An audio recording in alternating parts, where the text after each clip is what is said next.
You ask Tiger to calculate. This deals with linear inequalities with one unknown.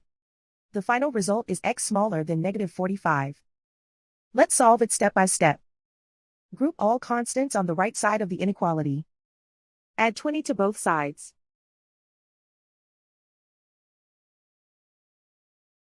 Simplify the arithmetic.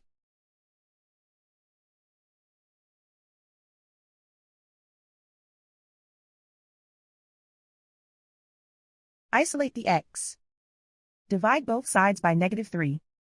Whenever you multiply or divide by a negative, reverse the inequality sign.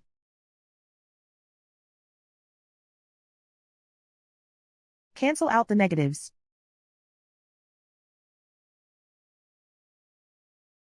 Simplify the fraction.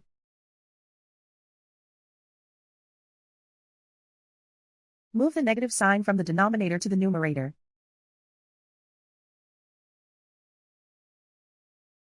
Find the greatest common factor of the numerator and denominator.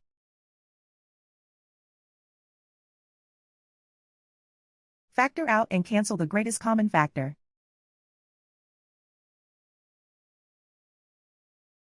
Plot the solution on a coordinate grid. And so the final result is x smaller than -45.